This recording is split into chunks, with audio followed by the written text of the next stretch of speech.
أعوذ بالله السميع العليم من الشيطان الرجيم بسم الله الرحمن الرحيم وصلى الله على نبي الكريم والصلاة والسلام على أشرف المرسلين نبينا وسيدنا محمد وعلى آله وصحبه ومن تبعهم بإحسان إلى يوم الدين. أما بعد السلام عليكم ورحمة الله تعالى وبركاته. إن شاء الله yau zan yi bayani game da matsaloli da kuma illoli na jinniyatul ashika. Wato jinniyatul ashika mutane da yawa ba san kowane irin jinni bane jinniyatul ashika, wasu kuma sun sani saboda mun sha kawo bayanai sosai a wannan gida game da abin da ya shafi jinniyatul ashika da sharrukansa da dai wasu abubuwa masu kama da matsalolinsa wanda suke ga mata.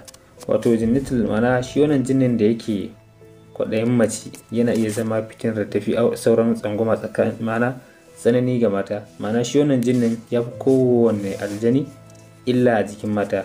Yana shigowa ne da nufin mallakar zuciya da jikin mace. Yana hana mace samun yanci ta fuskar soyayya ko aure. Zaka iya samun mace a tare da bata aure ba bisa wannan dalili na matsalar wannan jinnu, ko kura soyayya take da wani, za ga abun ba ya iya mana kaiwa ga nasarar da za a ci har kai ga matsayin maganar aure. Wannan matsaloli suna da yawa waɗanda wasu ba za su lissafu ba, amma dai kamanninsu suna bayyana.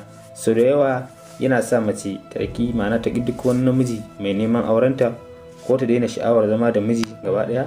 Daga cikin sharrinsa ga wacce ba ta yi aure ba, za ta yi shekaru masu yawa tana jiran aure ba tare da ta yi nasara ba. Idan kuma tana da auren zai iya lalacewa kuma wani ya gagara. Sharrin aljanin ya wuce duk inda mutane suke zato da tunani, saboda illarsa ba karama ba ce. Wannan jinnin yana haddasa matsaloli da dama a rayuwar mace, musamman bangaren lafiya. Yana iya haifar mata da matsalar ciwon kai ko da yaushe mai tsanani kuma, sannan yana kawo mata matsalar rashin bacci, kasala mara dalili da yawan mafarkai masu ban tsoro ko ko na sha'awa da shi. Haka kuma yana iya haddasa matsalar rashin haihuwa, rikicewar haila ko zubar da ciki ga wanda suke da aure. So da yawa mace tana shiga damuwa ko tashin hankali ba tare da sanin dalili ba. Abu mafi hadari shine lalata addini da ibada. Wannan aljanin yana hana mace yin ibada cikin natsuwa, yana kawo shagala a cikin lokacin sallah, kuma yana iya sa ta shiga zunubi ta hanyar mafarki ko tunanin banza wanda zai iya halaka ta. Wannan matsala na buƙatar addu'a ta yau da kullum da kuma neman magani daga wajen malamai masana sosai a fannin ruhaniya da ruqiyya, domin illar wannan aljani ba karamar illa bace take da shi. Yawancin mata suna fama da shi, wanda suke ba su aure ba da wanda suka yi aure suna iya fama da matsalar wannan aljani da sauransu. Wanda suka yi nasarar masu kai auren shine zai iya bibiyar su wasu bangarorin ya lalata, wasu kuma ba su yi nasarar masu auren. Wannan matsaloli da makamantansu su ne nan suke nuna cewa mace tana da jinniyatul ashika.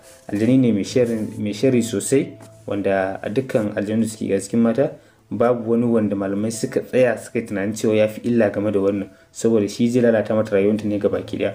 Wannan shine nan babban bayani game da shi wannan aljani a takaice.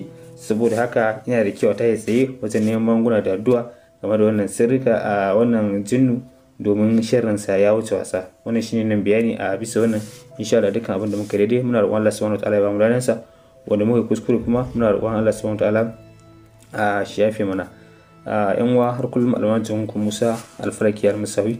Domin neman ƙarin bayani za ku yi magana a nan waya kamar haka 09169020915. insha Allah za ku yi kira ko kuma ku yi magana ta WhatsApp. Wannan shine nan bayani a bisa wannan. Subhanakallahumma bihamdika ashhadu an la ilaha illa anta astaghfiruka wa atubu ilaik.